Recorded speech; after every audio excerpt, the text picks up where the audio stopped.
Show. FFL Show. Hello watu wangu, hope mko fiti. Thank you for tuning into FFL Show. Na leo manze niko home ground, you can see mandhari. Hapa hivi nakaa ile shamba ya Eden that kakimea kamaembe hivi nakachukua. Ile side nyingine kuna mandizi, kuna avocados, but for you unafaa tu kuona hapa. Hope mko fiti. Thank you for watching and remember hii ni ile channel yenye tunakubamba, tunakupatia ma stories kibao. And today niko alone, I don't have any guests. Leo nataka tu tupige story. Sawa sawa. So remember to subscribe, hit that notification bell so that every time nikipost you'll be the first to be notified. And for the returning subscribers, manze, I'm so happy you are with me. We are kwa hii journey. Let's grow together manze. Share this content, share to your friends. Ita family manze, hata muwatch pamoja manze, kwa sababu najua hii ya leo itakuwa imeweza mbaya. Sawa sawa. So we meet in town manze. Hakuna mwenye anajua where you grew manze, what your life imekuwa, but I know everyone has a story. Your story maybe inaweza kuwa iko fiti. You can encourage a person. Come, I'll give you a platform manze, upige your story. Sawa sawa. So today nataka tupige story ya Eduke. Mnijue manze, tujuane, ni ku-encourage manze, ujue life iko poa, sometimes iko na ups and downs, but si wote tuna grow. Sawa sawa. So remember, life ni journey manze, na mine imekuwa so crazy. Maybe nikipiga hii story kwa wale mabeshte zangu, kwanza acha ni apologize for nikichoma msijali, sawa? To my mom, to my sis, my bro, nikichoma msijali, sawa sawa. This the story, when you go through something manze, inakuanga ya kukupatia strength na when you share with other people, maybe you can encourage a person going through the same, si ndio? Acha tuanze story yangu. Kijana amezaliwa manze, mnamo mwaka wa 1950 1960 1980s na huko, and wazazi wamefurahia kijana ndio huyo amegrow. Cheni waambie tu, yani niwapeleke fast forward kama venye Jesus alizaliwa, kapeleko fast forward kafikisha 12 years na huko mbele. So nimezaliwa Makongeni wase. For those who know Makongeni is in Thika. When you come to Thika, ukifika Thika town, you board a matatu unaenda Makongeni na kuanga 30 bob hivyo mambao. So nimezaliwa, na remember our family is so big manze. Can imagine tuko na tumezaliwa 4 brothers and 7 sisters manze. You can count tuko ngapi. So that is 11. So tukiongeza my dad and my mom, that is 13 manze. Hiyo ni team ya futa Arsenal. So unfortunately we lost my younger bro and my elder sister. Sasa tumebaki watu 9, and we thank God for that. So after kuzaliwa, so wakati tulizaliwa, we were living in Makongeni in a single room. You can just imagine, tukiwa na watu, tukiwa venye tuko wengi, a whole football team living in a single room. I want you to picture that, my friend. So living in a single room, and that single room, the floor haikuanga ni kama floor imemaliziwa kabisa, ilikuanga na ma potholes. So when you wash the house, first of all, hizo mashimo kwanza unaingiza duster hivyo, unatoa unakamua. And life was very hard for us. So that my mom could cater for all of us, akiwork Del Monte, what she used to do, alianza kabiashara Makongeni market. For them that know Makongeni very well, wanajua Makongeni market where it is. So akafungua biashara ya kuuza sukuma. Definitely, if my mom is the one mwenye amefungua biashara so that to cater for the family na na work, definitely nani atakuwa akifanya job huko? Ni watoi. So remember I'm young, so I used to help my mom kuuza hizo masukuma and all that. So my sis my elder sis sasa tulikuwa tunaenda na yeye kubuy the skumas because the place ya kubuy skuma ilikuwa very far. For those who know Makongeni very well, from Makongeni market to Del Monte, before ufike Del Monte there's a road imepiga hivyo corner. That place was called Salvation Army. So we used to walk from Makongeni to Salvation Army kununua maskuma. So when you go to Del Monte, when ukitoka BAT ni mteremko, then you reach Chania River, then sa unapanda mlima, then unapata that road, unapiga hivyo kona, you walk like 600 more than around 800 meters to Salvation. So you go, so ukienda remember umebeba gunia mbili, so mine and sis, so you go there, mnanua skuma. Remember jani ya kwenda ni sawa, kurudi unabeba mzigo. So I used to carry gunia ya skuma. You carry that gunia ya skuma from Salvation, you walk, unapita hako, unakam na hiyo lami tu, unapanda up to Makongeni market. That's how I knew kufanya biashara. So saizi toka nipatia skuma nikatekata, my friend, tunafunga macho. Sawa, tunafunga macho, unachukua skuma, tunasonga msee, tuko hapa tumeiva, skuma tumekata, my friend. So due to that, the time yenye nilikuwa tulikuwa tunasoma, so since tuko wengi and tulikuwa tunasomea Thika Primary, all of us by the way used to school at Thika Primary. For those who know, Thika Primary is in Thika town, in Majengo. And since my mom hakuwa na pesa hata ya kupatia transport, so we used to walk too. So I remember nilikuwa natembea every day in the morning, natoka asubuhi na walk to Thika town, then naenda shule, and then jioni bado I come back. And that's how I used to school. So my friend, ile shida tumepitia, sometimes ulikuwa unakaa na short ya shule wazee, hiyo short for those wanajua hiyo story ya kushona ka short kanakaa kama kamepigwa mauzi. Mine was that imepigwa viraka. Hadi there's a time niliambia my mom sitaenda shule. And then where the market was, kulikuwa na zile movies za kutangaza, DJ Phantom, DJ Mohammed. So I used to go there manze, wakati nimekataa kwenda shule because nilikuwa nimefika ile place yani ni aibu tupu, like you're supposed to go to school, lakini ile short umevaa, my friend, ile vile akayepigwa huko nyuma ilikuwa too crazy. So that place ya movie ilikuwa inalipwa 10 bob ama 5 bob. So you go pay 5 bob, unaingia una watch the movies za kutangazwa. Sawa. So kote hatukuanga na TV. So that is the place where we used to get entertainment. So kwa the plot where we were living, we had neighbors. Big up to akina Bon, akina Nob, akina Shiko, akina Njesh. Najua wasi wamekuwa big, ni wazae, wako na families manzi. Yeah, but I miss hiyo kugroup pamoja. So juu ya place ya kutangaza movie kulikuwa na watu wengi, so we used to go there. So wakati nimekataa kwenda shule, natorokea huko na jificha huko. So ndio niweze kuwatch those movies. Do you know what I used to do? Unaenda hapo unapata na the person who is taking care of that place. Unamwambia aache uoshe so that ndo watch all the movies free.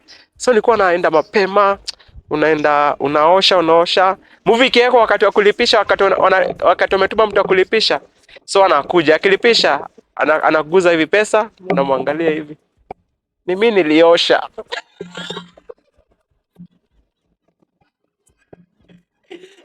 So yeah. So you watch the movies, So juu ya kuzoea kuwatch hizo movies, na wakati hauoshi, obviously you need to do what?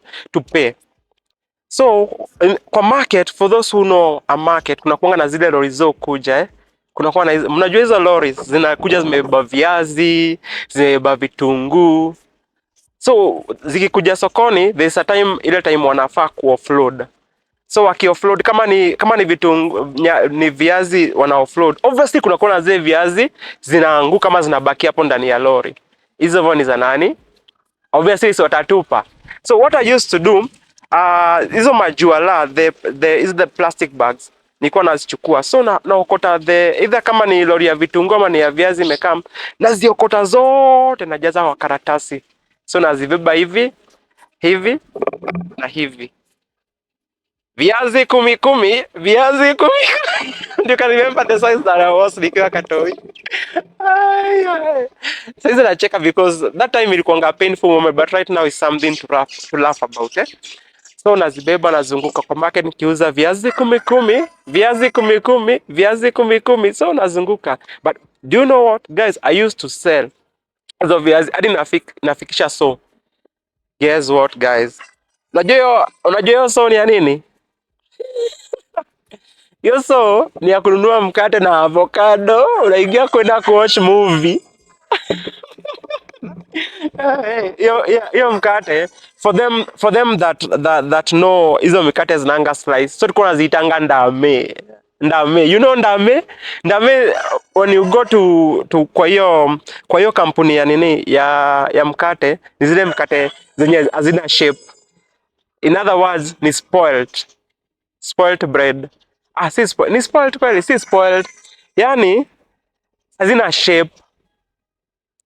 Sawa, hazina shape. So what I used to do, hizo ndame tunanunua. Sasa ka avocado, sijui kwa nini hizo avocado zilienda wapi zile za kitambo. Avocado unatoa hivi, kangozi unazungusha hivi, inakaa ni kama artistic. So unauma afu unatoa kambegu. Kutoa kambegu hiyo ndame unachuna hivi, unafanya jui, unakula ukienjoy movie yako moja zile za DJ Moha. Alright, Santa Vega. Katika hali ya introduction. Hiyo kitu ilikuwa inabamba by those times, you remember. So basically that's how nimeishi and we survived. So tukiwa wengi kwa that family tulikuwa tunalala aji by the way. Tulikuwa na viti zile za kitambo, you know, kuna kiti na tule to sitter. One seater. So my younger brother nakumbuka, RIP to him, alituacha. Alikuwa anageuziwa hizo one seater inageuzwa hivi, inakuwa bed. Mimi alale hapo. So the rest tunatandikiwa chini, you sleep, and afu kulikuwa na kadabo deka. I'm just trying to paint a picture, you see where venye tulikuwa tunaishi. Kadabo deka hapo, wengine wanalala chini, wengine wanalala juu. Sasa iko ni vibaya kweli, kuna mtu mmoja yeye anakojoanga kwa bed, alafu amelala juu.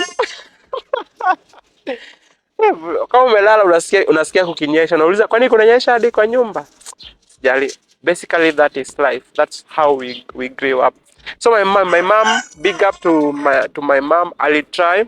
Even schooling ilikuwa normal, but kwa school ninakuja. So wakati hiyo time ya ku grow, things hazikuanga rahisi. Nakumbuka since my mom hakuwa na do, sometimes tulikuwa tuna juu ya venye tumezaliwa wengi, neighbors walikuwa wamezoea kutusi my mom, ati maybe ajui kupanga uzazi, anazaa kama sijui nini. They used to kumtusi na kumchongoa. Haya, so my mom kama hayuko, basically watoi ni wadogo. So huyo mtoi kama ni mdogo, obvious atafanya nini? Anaweza tembea kwa ploti, maybe asusu huko, maybe ajiendeshe, then aende lu. At the end of the day, si picha fiti, lakini if you are a parent na unaishi na maybe such kind of a family, it's really important uache kumock the family ama kuwatusi and all that. It's not right, because where we were living, we had a neighbor mwenye alikuanga na feel vibaya sana, like venye sisi tunagrow na tukiwa na shida sana. So tukiishi that place, that plot haikuwa na stima. So unajua siku hizi kama umesota, bora tuko kuna stima, hakuna mwenye anaweza jua kama uko na do ama hauna. And then siku hizi everybody owns a television. So as long as kuna television na kuna stima and you watch, kama unakunywa maji yako and you sleep.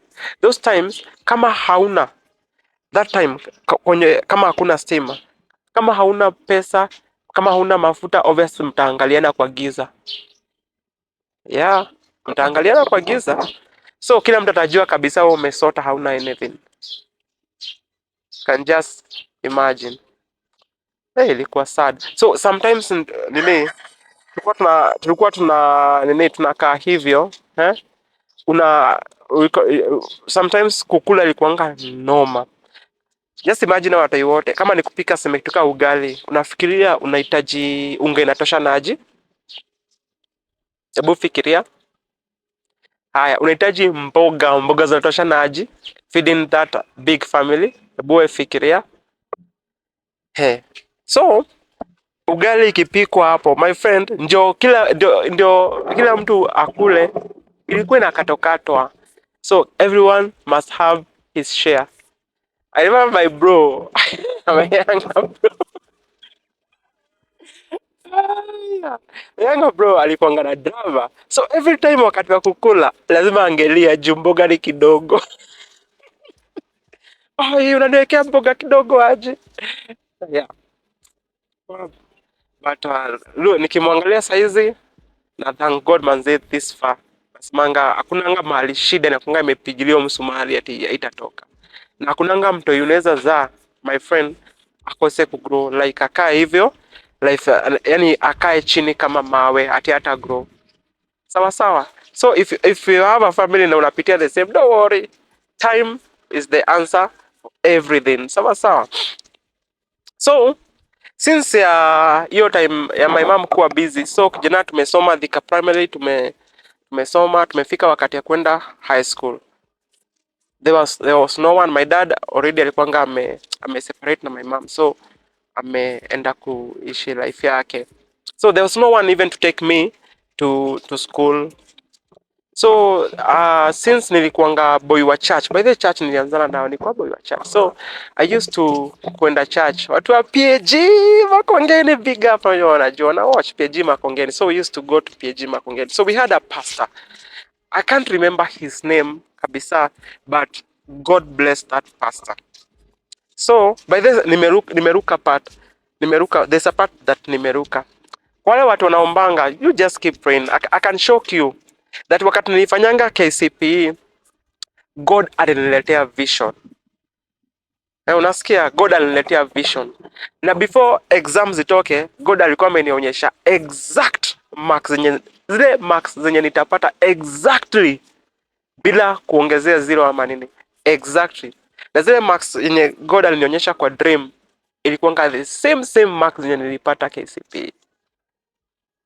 So hata wakati nilikuwa naendea KCPE nilikuwa najua nishapita. So nikaitwa shule moja hapo ya nguvu inaitwa Kairi High School. Watu wa Kairi bana mkwaji. Najua mna watch hii story, Kairi High School tulikuwa naita Kailanda. So that time ya ku report form 1 hakukuanga na mtu wa kunipeleka. So nikachelewa ku report, but God akatouch tu pasi wa church yetu sababu my mama alikuwa so busy, sasa nani angenipeleka high school manzi. So God akatouch tu pasi wetu, akakuja akanipeleka kama guardian, sasa guardian wangu. So I remember tukaenda hapo, by the nilikuwa by the kwa niko aje, nakumbuka nikienda form 1 nilikuwa na nywele inatoshana hivi bado that time. Na watu wa Kairi nyinyi mwache ku monolize. I hope hiyo story ya ku monolize ilisha. So bin kapumpum, because nilikuwa kapumpum nikienda form 1 na nilikuwa na nywele natoshana hivi kubwa. So when nili report hawakuweza kunimonolize because nilikuwa mbigi na pia nilikuwa nakaa hakuna mwenye anaweza ni monolize. So ilikuwa fiti sana. Okay, my mom amefanya job sana.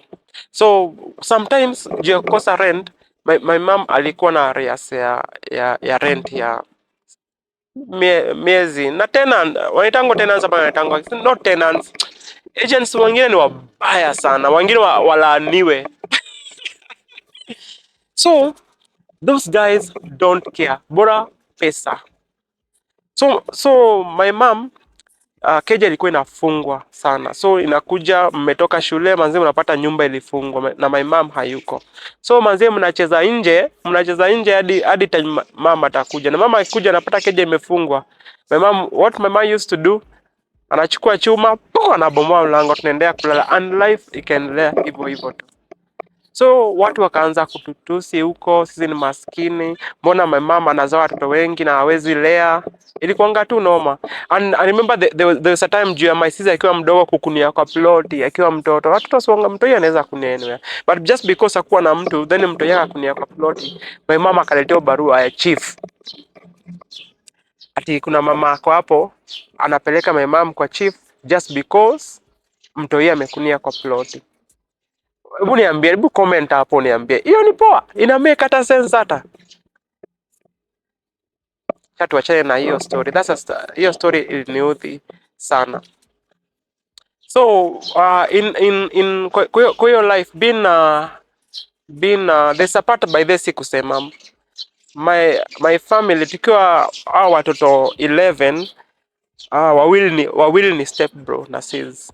So wawili walikuwa watoi wa budangu wa bibi mwingine. So sasa wale wenye wa my mom sasa ni hao watoto 9. Sawa. Tuko pamoja tuyamui. So kijana ana grow. So that time saizi venye naishi, there's a part of my story yenye hata sijaiambia my wife. Asijali atasikilia hapa, don't worry. Atasikilia tu hapa, don't worry. So kupita sasa exam nikapata hiyo marks, nikaitwa shule fiti, nikaenda Kairi High School. Kairi High School iko Mangu. It's a very nice school manze. So big up watu wa Kailanders, kwa nita Kailanders manze. Big up akina Moha, akina Edu, akina Mose, Linus Mangori. Linus Mangori alienda wapi by the way? Who else manze nimesahau? Sasa najua akina Maish. Wase najua sasa wase ni mabuda wako fit, wako na mafamily. So life ilikuwanga basically so hard. So my mom used to struggle so much since ni yeye pekee analisha the family na bado ana make sure tumesoma. Just imagine wakati mimi nikiingia form 1 na mimi si first born, mimi si second born. Kuna first born, second born, sasa third born, fourth born. Mimi ni sixth born kwa hao. Sixth born. Lakini nikitoa hao sasa ma step bro na step sis, mimi ni fourth born. Naona mimi ni fourth born. Mimi sasa kwa my mom, mimi ndio kijana wa kwanza. Are you getting? I hope tuko pamoja. Mimi ndio kijana wa kwanza. So life ilikuwa ngori. So wakati mimi nikiingia form 1, jue mbele yangu kulikuanga na wengine. So there's no time my mom alikosa watoi high school kuanzia form 1 hadi form 4. You can imagine. So my sister akitoka, huyo sister mwingine anaingia form 4, huyo mwingine anaingia form 3. So tulikuwa tumefuatana my friend. So mimi nikiwa form 1, my bro ako class 8, huyo mwingine ako class 7. Hivyo. Nikienda form 2, my bro anaingia form 1. Huyo mama amejaribu manze. Nikienda form 3 hivyo. So wakati nilikuwa form 4 jua kulikuwa na wengine. Nikiwa form 4, bro yangu alikuwa form 3. Na huyo bro yangu mwingine alikuwa form 2. Tulikuwa tumefuatana tu hivyo. Lakini uzuri ya 9 hapa hakukuanga na nini au wengine walikuwa wadogo au masizo wangu wengine ni wadogo. So life ilikuwa hard. So we used to pitia shida. So my mom akihaso akulipia school fees, my friend, atakupatia fare tu pekee ya kwenda. My friend hata kurudi tutajua kama tutakupatia. So watu wengine when you are going to school, watu wengine wakiingia kwa supermarket, mtu yeye ananunua anafanya shopping. My friend wanabeba vitabu na bag wanaenda shule without anything. So nilikuwa nimezoea hivyo tu. Ukibuy tissue nini ngine unahitaji, sukari ni ya nini hakuna. Si shule unakula shule, nini ngine unahitaji hakuna. So life ilikuwa very hard. Na remember for this life is survival for the fittest man. You survive and you move on. Sawa. So with that kind of life you can imagine kumaliza form 4 utaenda university ama college, ama utangoja kwanza watu wengine wasomeshwe ama ujisort. Sawa. Tuendelee. So there's a time nilifeel life yangu imekuwa ngumu sana kwa sababu sometimes nilikuwa nafukuziwa school fees, unakaa home like a month manze before uende shule.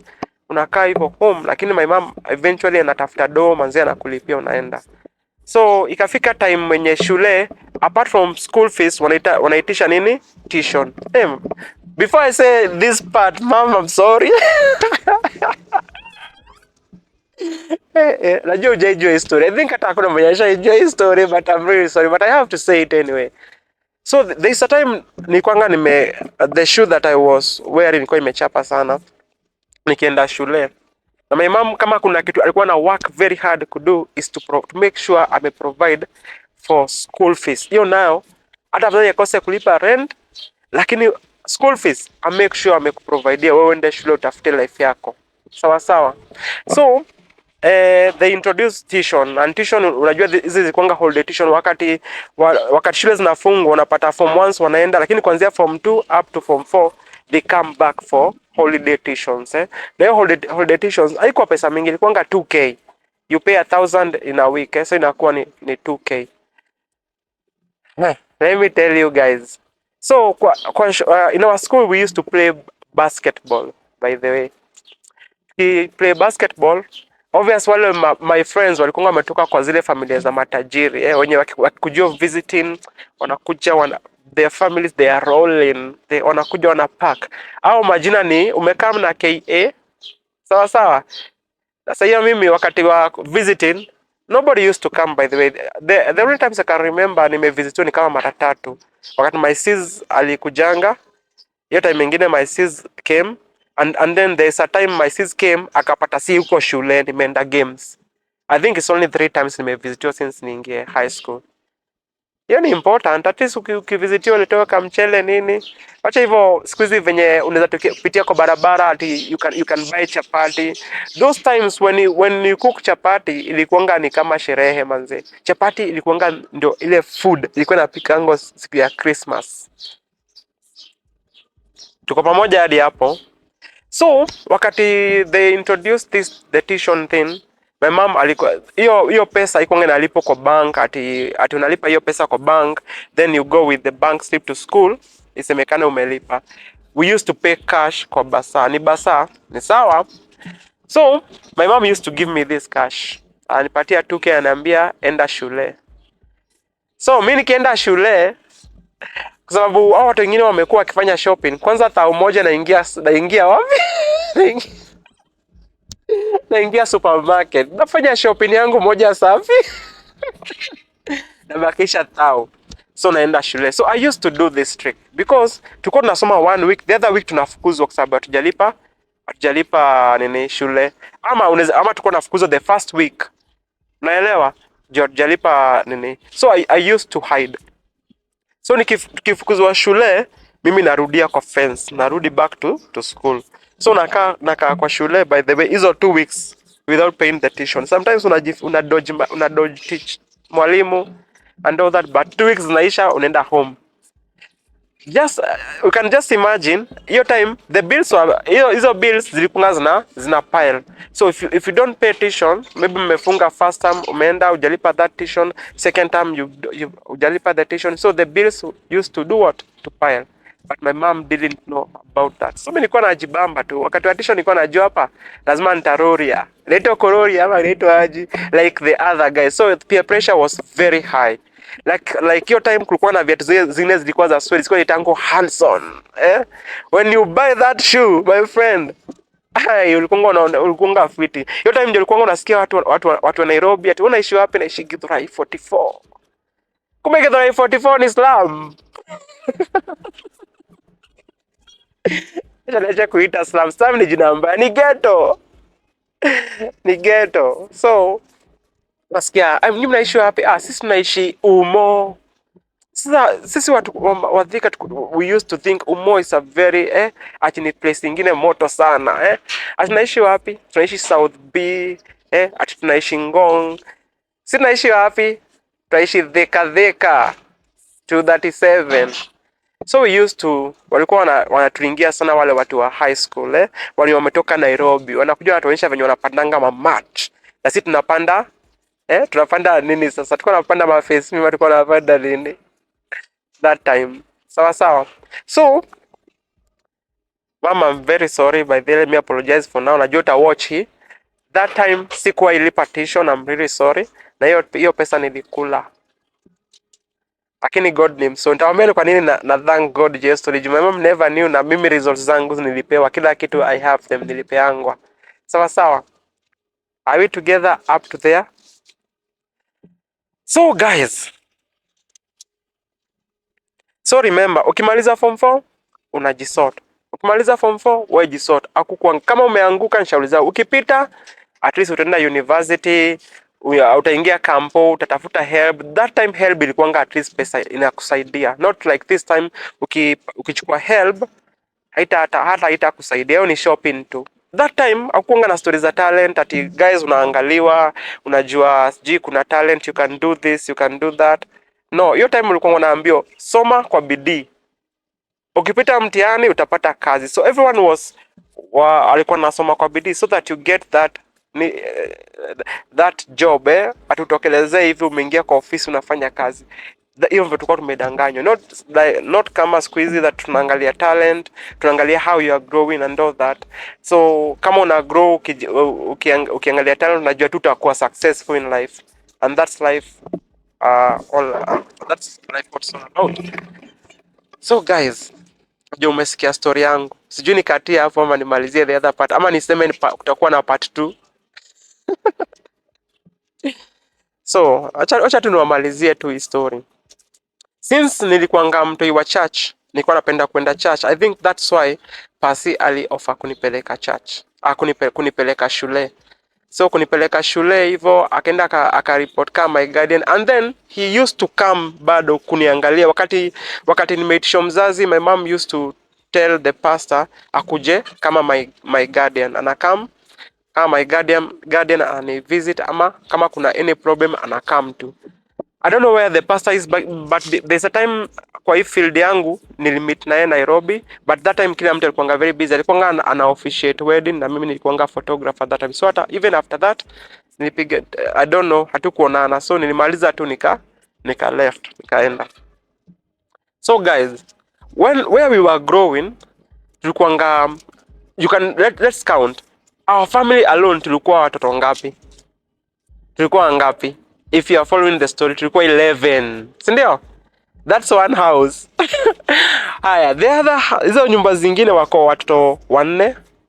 Walikuwa 4. Acha nihesabu: Mbuvi, Kaman, Agnes, nani mwingine, na Eliza. Mbuvi, Kaman, Agnes na Eliza. Hiyo ni another family, walikuwa hivyo, hao ni 4. Kulikuwa na wengine akina Kamach, Kush, Njesh, Son na Shika. Wengine walikuwa 5. Hesabu. So 11 plus 4 that is 15 plus 5 that is 19. Na bado kulikuwa na akina Clarice, akina Babu. So hiyo plot ilikuwa na watu wengi. Then there was kulikuwa na a certain neighbor alikuwa anaitwa Mboro. Mboro used to sell bananas. So akisell bananas, there was a time kulikuwa wakati bananas zimeiva anataka kutupa. My friend, kulikuwa na kitu ilikuwa inaitwa mohono. Semeni mohono. Those people who know mohono is, I think ni those 2 people. So tulikuwa tunaitanga mohono. So we used kwenda kuokota hizo. Wakati wametupa hizo mamandizi ameenda kuzichukua, tunazichukua tunakaa nazo. Tuna share hiyo time kama mabro. Kwa hiyo plot kuna kama mabro. I think our parents ndio walikuwa na ma differences too, but tulikuwa mabeshe sana. Hawa tukiwa that plot 12 iko itango plot 12. Enda Makongeni phase 5 plot 12. Tafuta plot 12. If you know that place ukienda, you will see the kind of place that we were living. I don't think kama sasa washawekea stima, I don't know. Sawa. So kulikuwa na that time. So tulikuwa tunaokota hizo, tunakam tunashare. Tunashare kama tumeokota mandizi, tunashare kama ploti. Inakuwa fiti tukienda tuokote kama machungwa, tunashare maembe, tunashare. Kwani hiyo love ilienda wapi by the way wase? Wakati watu walikuwa wanapendana. Nowadays watu wameingia Netflix, mwezi ona mtoi aliko creative. Tambo tulikuanga hivyo. Wakati tukigrow, watu wakikuja time ya kwenda kucheza, we used to take my papers, tunatengeneza ball ya makaratasi, tunaishona. Sasa watu wasikuze wajikshona that ball. Ilikuanga so fun that time. Tunacheza, tunajibamba. Ilikuanga fiti sana that time. So I missed your time, though it's painful living in that kind of poverty, lakini story ilikuwa fiti that time. To cut the long story short, so there's a time sasa niliendanga shule, kwenda shule, my grandfather akapass nikiwa, I was in form 4 I guess that time, yeah, nilikuwa form 4, exams were approaching. So but sasa in our culture, I'm a lawyer, so when a big person dies like a grandfather, as young men lazima tuende ushago, naelewa. So after the burial you cannot leave the home, lazima ubaki home and you stay there for like 2 weeks so that make sure the grandfather tumemlinda, hata kama tumemzika tunakaa huko kwa boma for 2 weeks. So you can just imagine the first week ilikuanga ya kwenda burial, then you stay more 2 weeks more za nini za kulinda hiyo place. Sasa so mnakaa hapo, na si ati kulinda, si ati mnadhania ati ni kwenda anywhere, ni kukaa usiku nje. I remember there was a time tulikuwa tumekaa hapo kwa kaburi yake, wakati tumewasha moto hapo tuna nini, usingizi kakanishika na kiatu yangu ilikuwa imekaa karibu na moto. So wase tume relax tu, sasa tume relax tu hivi, unasikia kajoto kako kazuri kwa miguu, kako sawa. My friend, let me tell you, the next day nilikuwa nasikia ni harufu ya plastic na shino nini na bado kuangalia kiatu yangu ilikuwa on fire. Oh, yeah, na ilikuwa my only shoe. Too bad manze, ilichomeka, but at least niliachia something to remember about that time. So you can just imagine a candidate umeka home for 3 weeks, watoi wengine wakisoma, then when you come back to school ni wakati wa exam. Sikuanguka mtihani, kama ngojeni kuambia nilianguka. Ilikuwa too faithful. Siku fail. I think kufail ni kupata D+, ndio? Si kupata D+. But ile marks nilipata siwaambi, ile grade nilipata siwezi waambia. But si kufail. Sawa sawa. So once nilimaliza shule, ni ujitafutie life yako. So what you want to do, you just do. So mimi when I was in form 4, ndo ni realize I can sing. That time ndo ni realize I can compose my own music, I can sing. So I wrote my first song that time. My first song ilikuwa inaitwa Yawe Bwana. Sawa? Yeah, I've recorded it. If you want to listen to that song, you can go to mdundo.com. Unaweza sikiza that song inaitwa Yawe Bwana. And then we used to sing with akina Kirago. Huyo mwingine alikuwa anaitwa Mose. Those guys walikuwa wameiva. Manze sometimes niko nasikiza wakiimba. Nasema watu wako na talent. Mose, ulifanya talent ilienda.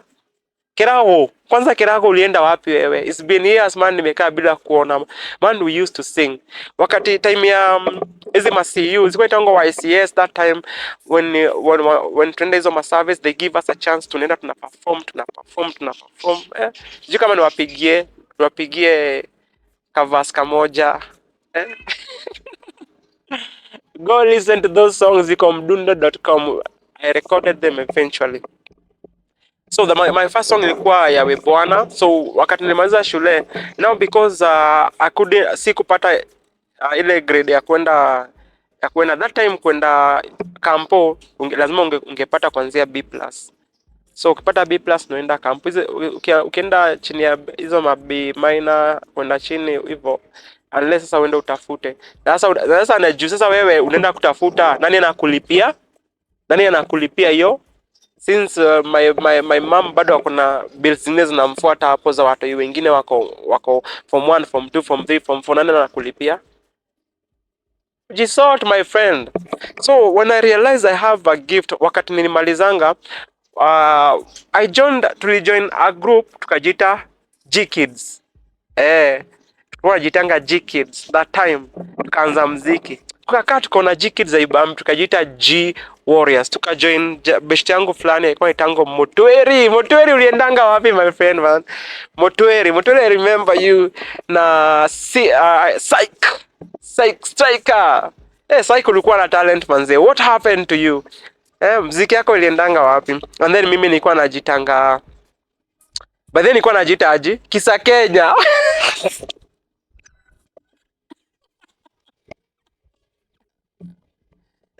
Kisa Kenya. Tulikuwa na ngoma. We wrote songs by the tuliandika bado nitamake hata wadhi wakinidharau bado nitamake cross Yesu ndiye ngao. So we wrote that song, tukaandika song nyingine inaitwa Kolirungu. Iko inaendaje by the way? Utachoka kwenye utatoka, acha woga, acha wapige soga, siku moja haitakuwa hoja, utakuwa moja wa my life soja. Yo, maisha ni magumu kwetu si binadamu, kubale. And now skip those songs liko huko kwa mdundo.com. Go and listen to those songs by the way, they are nice. So let me tell you guys, I knew my background by the way, and I knew where I was going. Haikuanga fiti. Where I was coming from, haikuanga fiti. So I used to work very hard. So we recorded our first song, Demin Records. Producer Josh. Saizi ni pastor pale Nakuru. But then let me tell you something. Josh akiwa kwa Nakuru, God aliniongelesha about his hiyo ministry yake. Na akanionyesha Josh akiwa pastor Nakuru. By the God aliongelesha through dreams and all that. So I dreamt Josh is a pastor in Nakuru, and even the name of the church iko inaitwa Destiny Nakuru. And I went nikamwambia what God amenionyesha. Na hiyo story tukaisha. Kidogo Josh ndo huyu amekuwa producer, ameingia Bible school, amekuwa pastor. Kidogo amepostiwa Nakuru, Destiny Church Nakuru. We give God all the glory manzi. Sawa. So Josh ameenda, amekuwa pastor. Though we thank you manzi, alitudiscover pia turekodia those songs. Tena waambie guys, una hizo nyimbo zimetupatia pesa. So we used to go to high schools. Those time we used to burn CDs. So you burn those songs, like we had 5 songs plus Psych had his own songs, so tukaziban kwa CD kwa album ya G Warriors. So I know you guys, you've bought our music. There's a time I was looking for my music manze, nikashangaa there's a friend of mine anaitwa Judy from Destiny Church, kumbe alitubeianga muziki. So when I was looking for those songs naongea, so Judy was there na akasikia nikiulizia, akaniambia by the way you guys, I have your song, I bought your CD that time then, na akanionyesha, akanipatia the CD, the G Warriors. So we used to go to high schools. Now tuna perform huko, we sell the CDs, tunapata do, tuna feel iko fiti. Those time Vika used to have nice gigs. Ziliendanga wapi by the way, gospel gigs ziliendanga wapi? We used to have fun. Like unapata wasanii wa Vika, we used to go as a group. Kama tuenda Nairobi, we go as a group. We go perform time ikonga kuperform. We go perform, kidogo tumemaliza hapo na mnajibamba tunadai new. So there's a time we had a gig in Valley Road.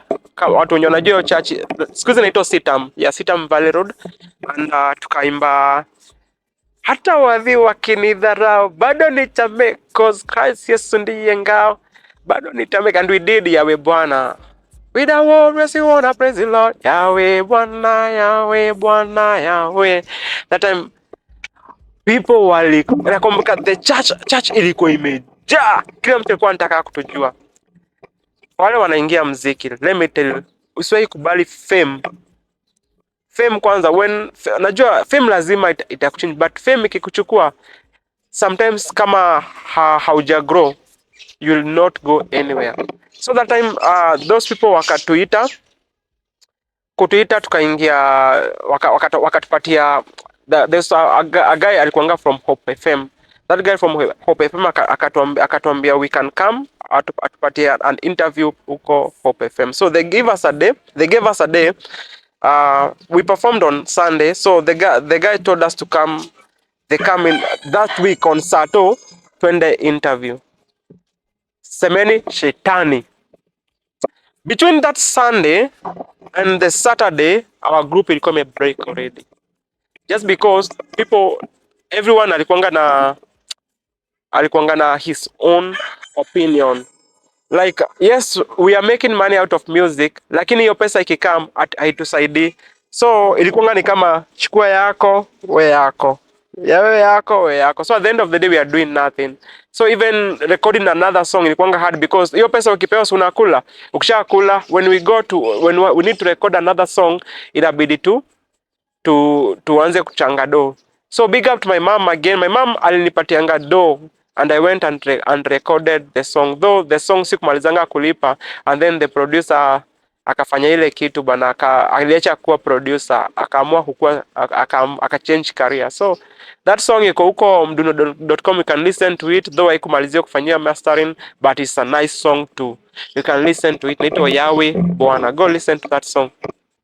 So you can just imagine between that Sunday ya church sitam and this Saturday ya kwenda interview, group will break. So what happens, we never went to that interview, na maybe that was our only chance ya kutokea kabisa like musician. So tuka break, so nikakuwa solo artist. Nikaanza kujiita Devi, unaweza kumbuka? Andika hapo chini manzi. Unaweza kumbuka vile nilikuwa najiita nikiwa msanii, nikiwa solo. Nikaanza kuandika hip hop. I wrote very good hip hop songs. And then now tukamit na a guy alikuwa anaitwa Wycliffe Mainye. Those who know Wycliffe Mainye, acha niwaambie ile jina rahisi. Alikuwa anaitwa Masoja. Yeah, Masoja uko wapi? Ulipotelea wapi manze? So tuka create another group na Masoja, tukajiita Masoja, and we did a song. Let me go back. So I had wrote another song inaitwa God. I had done nilikuwa nimefanya in a Luya style. In a Luya style. Ikwendaji hambi vando vosi mwenze vosi Yesu avolanga mozeko ye moje vosi Yesu ko yanza Korea nyanza nyasaye mama Yesu tora heaven yaza. Go and listen to that song, God. So we did that song with T-Bag mteule. T-Bag ulienda hapi banze, but you are doing a nice job.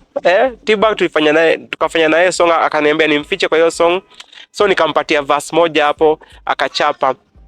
So kaka nikasikia ni kama ngoma haiko poa. So we met with Masoja. When we become a team, Masoja saw that the song was nice and he also wanted to be part of the song. So we redid the song, bado tukaita God now in another style, in a Kapuka style. Do me big up bana, ukaturekodia the song. The song is still there pale hivyo mdundo.com. Sijaifanya video by the way. Umenikumbusha. Nimekumbuka. So I didn't do the video ya God, but I did a music video ya We Bwana. Hiyo time when you are doing a music video, kila mtu hiyo time bana. DJ Rimshot, sikizi unasimama Nairobi, sijui unasimama Nairobi nini? What happened to my video manze? DJ Rimshot. Okay, DJ Rimshot was a video producer that time. So tukaenda pale hivyo Weteithi House, kuna Weteithi House hapo Thika, tukaingia huko, tukapanga shoot, nikalipa some cash kiasi na tukaenda field. God, we did a music video yenye sijawahi ona. Kama wewe ni msanii ushaipitia hivyo manze, we are sorry. I think tuko the same. So the video I did sijawahi ona mpaka size nan ikapotelea hivyo. Iliniuma, lakini that song sikuifanya tena. And that's how nimekaa hata bila kushoot videos, isipokuwa video moja tu nilifanyaga. So after that tukafanya kazi na Masoja. So tukafanya mashow. Wenye wananijua maybe wananijua kama Masoja, and tukaendelea hivyo. So all this time ilikuwa ya kutafuta maisha. So my mom one day akuja akaniambia, Edwin, what do you want to do? So nikamwambia tu kitu mimi napendanga ni stories za com. So my mom took me to a computer college, but remember in high school I had done computer kama subject, so nilikuanga poa comps. So nikaenda kufanya stories za comps. Sasa tena hiyo ni story. The place that I was going kwa story ya kusomea comps ilikuanga Del Monte. Tena the school was there. Tulikuwa tunaishi bado tulikuwa tunaishi God alikuwa ametuinua. Nilikuwa nimesahau. God alikuwa ametuinua that time. There was a time nilitoka shule nikapata unafika hivi home unapata nyumba iko empty. Ukipata nyumba iko empty unashindwa kwani watu wako. Kumbe my mama God ametuinua tumeenda at least to double house. Yes, hiyo time ilikuanga sasa tukatoka esto ya ghetto tukaenda ile esto inakaa ya wase wako fiti kidogo, tukaenda tukaishi phase 9. Wenye wanajua Makongeni phase 9 mnajua ni place at least iko na mahao fiti fiti. So tukaenda tukaishi huko. So hiyo time nilitoka shule nikuja nikapata kwani watu walienda wapi, walihama. So nilikujango nikachukuliwa nikapelekwa phase 9. Nikaambia huko ndiko tulihamia. At least hapo ulikuwa na double room. So hatukuanga tuna struggle sana. So my mom kunitafutia shule ya Combs Del Monte. So mimi nikiimagine what I had gone through nikitembea kutoka Makongeni kwenda hadi Del Monte. Sasa natembea kutoka phase 9 kwenda hadi Del Monte. Na phase 9 ni mbali kushinda phase 5. So you walk from phase 9 hadi BAT tena ushike hiyo barabara unaenda to class ya computer. Na nikiimagine nilisomea computer nikiwa high school. Does it add up? Lakini sasa sikuwa na certificate ya comps. So ningefanya nini? So what I did, nilienda lakini nikaanza kuwa kichwa ngumu, nikamwambia siende. So there's a time my sister alikuja akaniuliza Edu, kwa nini uende shule? Nikamwambia huko kote mimi sitashina kanaenda. My sister alinitukana hadi sasa sijaisahau. Akaniambia sijaona mtoto mjinga kama wewe, you are so stupid. Sijui nini. Alikuwa my big sister. Sometimes matusi ni poa, acha niwaambie. Sometimes matusi ni poa because out of that matusi ili ni motivate kwenda shule kuonyesha mimi si mjinga. So nilienda every time I used to walk toka Makongeni hadi Del Monte. Unapita Del Monte unaenda, I don't know your place inaitwa aje, unapita the dam you go unaenda mpaka kwa estate kulikuwa na shule huko. So I used to go there. Nikasoma hiyo college ya Comps nikaiva. Sema ni kuiva.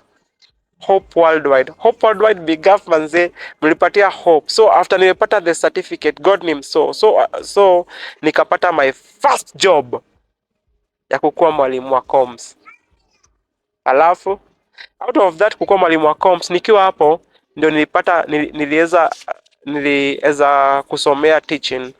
Nilipata another organization ilikuja inaitwa Bridge International Academies. They come, nikarealize kumbe nilikuanga na calling ya teaching. So nikaweza kusomea teaching and I'm a teacher too manze, nikakuwa mwalimu. Hizo stories zingine sasa ni za my life right now. So I think nitaachia hapo. But my main point is this, life iko na ups and downs.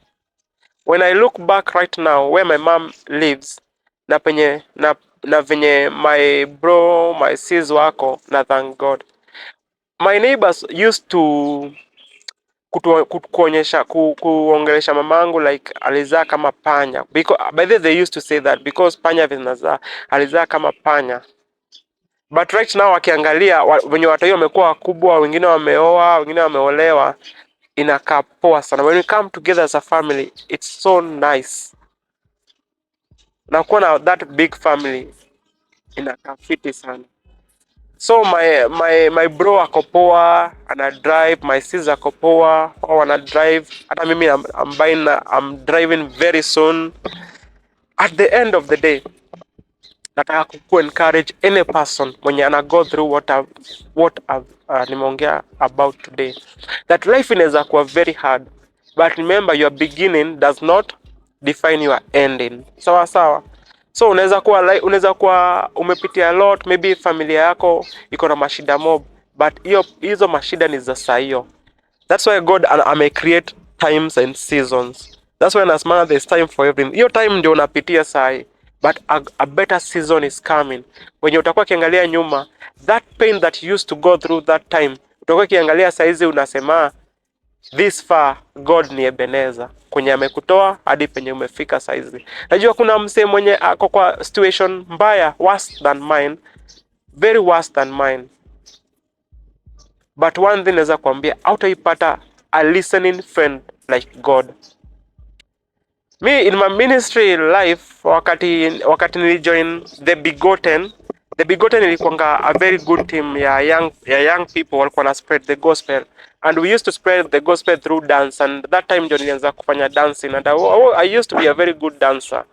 So God alimenionyesha vitu mob sana, and I remember wakati there's a time tulienda kesha. That time tukiwa kesha, asubuhi watu wakaenda, kila mtu akaenda, and tukabaki mimi na Devi nakumbuka, and tukaosha na Harrison ni my brother-in-law right now because nilioa from that family. So tukabaki huko tukaosha vyombo hadi saa 4. So while I was walking from Redeemed Church, kuna phase 13, so I was walking, I met an angel manze. Na hii ni true. I met a person amevaa white, nguo za white kabisa kuanzia juu hadi chini. Akanisalimia akaniambia, how are you doing young man? Nikamwambia niko salama. Akaniambia, this year God is going to bless you. So nikachanganyikiwa kwanza kwa sababu already nimeshindwa nani nimeona. Nikienda kumuuliza why, akaniambia go and ask God why. So nikiwa nimezubaa kuangalia nyuma, I never see, sikumuona huyo that person ni kama alidisappear ama sijui alienda wapi, sikumuona tena. Na life yangu ni God amekuwa akiongoza. So wakati I joined that ministry, there was a time we were going to a mission. So nikiwa kwa hao, I didn't have any money with me. Lazima we were supposed to pay transport. That time nilikuwa very spiritual.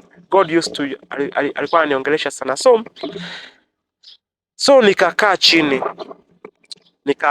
Nika just imagine, the Bible says that God is omnipresent. He's just ako tu kila mahali. So I sat nikauliza God, why am I struggling so much? I'm supposed to go to a mission. Now that is your job. Na mimi sina transport. Where do you want me to get transport and yet nenda kazi yako? So obvious hata nijibu, hata ongea kama siku za Moses ati Moses. No, ama siku za Samueli, akiitwa Samueli akaambiwa tukisikia mara sema yes Lord I'm here. No. So nikamwambia, my conclusion nikamwambia, mimi nimeenda, you just provide a way. So tukiwa hapo, I remember tukienda tukasimama Polisac, tulikuwa pale Polisac tunangoja gari. Polisac it's in Thika. So tunangoja gari pale Polisac. So nikiwa hapo, I knew I didn't have any cash with me, na tulikuwa nao my friends zangu. So we are going for a mission. So tukiwa hapo gari ikakuja. Tao. That makanga came direct where I was standing. Akuja akaniambia, ni aje kijana, unaenda tao? Kwambia wewe ingia, wewe hautalipa. That's what the makanga told me. Wewe ingia, hautalipa. So kumbe God amesha create a way. So niliendanga for free hiyo journey yote. Sikupay any coin. Hao wengine wote walilipa. So kumbe God anasikianga. That's the point, guys. There's a time unaweza kuwa umefika mwisho, but God wanga anasikia. He's a silent listener. Yeye usikiza everything. Unamwambia tu. So God, hizo ni zile miracles God amenifanyia. Like unaona you see, yani unaona tu hii ni God amefanya. Sawa. So out of mimi kuserve God, life yangu imekuanga tu fit. Sometimes my wife anaweza kaanga, anaona hakuna anything manze kwa keja, namuuliza unapata stress ya? Alafu all of a sudden things just happen to miraculously. Mi hata kuna time nilikaa nikasema mimi siwezi tafuta job, nitakaa tu because God ana provide. Kama ametupromise, anasemanga that I have good plans for you, plans to give you a hope and a future, plans to prosper you. Mbona nijipatie mapresha mengi? Na pia hiyo ni word yake. Na pia amesema in the book of Numbers 23:19 that God is not a man that he can lie, nor a son of man that he can change his mind. Whatever he has spoken, he will follow up to complete it. So kumaanisha what God has talk avoid, like itoke tu na ikose ku perform job yake. And that's how I used to ask God manze, na amekuwa akiprovide kabisa. So basically what I'm trying to tell you, kila mtu ako na story. I don't know your story manze. Mimi sijui what you have gone through, but one thing mimi najua kuna God. Kuna God yeye hufanya vitu, kuna God yeye hubadilisha life ya msee. Right now nakaa ni kama mimi ni mdosi, nakaa ni kama niko fiti, but ni glory ya God yoko imenifunika tu. Sawa sawa, chani kati hapo. So if you have any question, if you want to clarify something from my story, you can just leave a comment hapo, or you can just send me an email, or you can give me a call because my number iko tu hapo. So you can just give me a call na tubonge. If you want to be encouraged, if we want just anything that nataka nikufanyie, I can, sababu mimi nimepitia a lot na nimeona mkono wa God. Right now I have a company inaitwa Jex Photography KE. I do photography, I do music videos na nafanya so many things.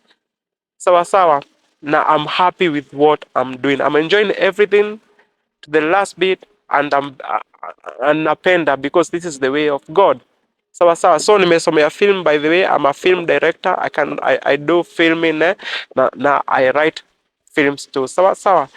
So guys, imekuwa true, imekuwa nice. If you followed to the end, when msiwa true sana. If you've listened my story to the end, when msiwa true sana. So keep it right here manze. Remember to subscribe. Watch tu, usikize tu story yangu, then uniache hivyo manze. Remember to subscribe, hit that notification bell, and let us grow together. And if you are a returning subscriber, God akubless tu sana. Share this story to your family. Share to any other person, maybe anaweza kuwa na go through what I went through, but at the end there is life and light at the end of the tunnel. Sawa sawa. Tears may flow through the night, but joy comes in the morning. God bless. Mazi, tuonane next time. Hii ni FFL show.